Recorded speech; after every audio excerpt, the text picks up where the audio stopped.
नमस्कार, आप देख रहे हैं द हिंद 24 न्यूज और मैं हूं आपके साथ साक्षी। आइए नजर डालते हैं आज की बड़ी खबरों की ओर। शालबनी में जिंदल की सीमेंट फैक्ट्री बन जाने के बाद भी भारी मात्रा में जमीन पर खेती नहीं हो रही है।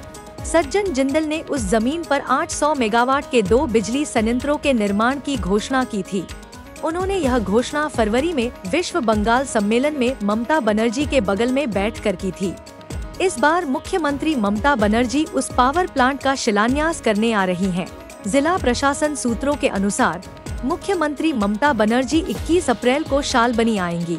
22 अप्रैल को उनका प्रशासनिक बैठक करने तथा परियोजना लाभ वितरित करने का कार्यक्रम है। हालांकि जिला पुलिस व प्रशासन की ओर से इसकी पुष्टि नहीं की गई है। हालांकि पार्टी सूत्रों ने तो यही बताया है। मुख्यमंत्री ममता बनर्जी जिस पावर प्लांट का शिलान्यास करने आ रही हैं, उसकी खबर शालवानी जिंदल फैक्ट्री तक भी पहुंच गई है।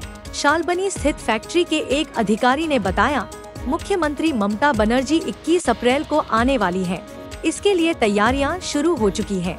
सूत्रों ने यह भी बताया कि गुरुवार को जिंदल संयंत्र के अंदर एयरसेल या सुरक्षा संबंधी बैठक आयोजित की गई थी। माननीय मुख्यमंत्री उनी जेटा बोलेन सेटा करें और आगामी दिनों जेटा देखेছি उनी बोलेছিলেন যাই হোক সিমেন্ট প্ল্যান হলো হয়েছে এবং কিন্তু এখনো পর্যন্ত বেকার যুবক অনেক রয়ে গেছে এলাকায় এবং জমিদাতাও অনেকেই রয়ে গেছে। বলতে গেলে প্রথমে ধন্যবাদ দিতে চাই যে বাংলার মুখ্যমন্ত্রী মমতা বন্দ্যোপাধ্যায়কে, যে তিনি সবসময় দেখতেন যে কীভাবে গ্রামের মানুষকে বা বেকার যুবক যুবতীদের কাজের মধ্যে কর্মসংস্থান আনা যায়। এই মুহূর্তে পশ্চিমবাংলার সবচেয়ে বড় সমস্যা হচ্ছে কর্মসংস্থান। তা জেএসডব্লিউ জিন্দাল কর্তৃপক্ষ 800-1600 মেগাওয়াট আজকে একটা পাওয়ার প্ল্যান্ট করতে চলেছে শালবনির বুকে।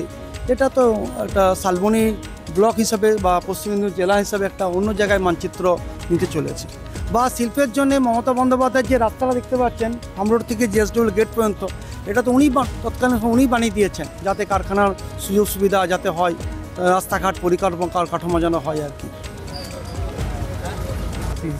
দেখুন, যখন 2006 থেকে 7 সালে এটা তো বড় স্টিল প্ল্যান্ট হওয়ার কথা ছিল, আশা হতো ছিল, সেক্ষেত্রে কতটা? দেখুন, এর আগে অনেকটা জমি জিন্দালরা নিয়েছে, অনেক জমি। সেই জমির উপরে স্টিল প্ল্যান্ট হওয়ার কথা ছিল।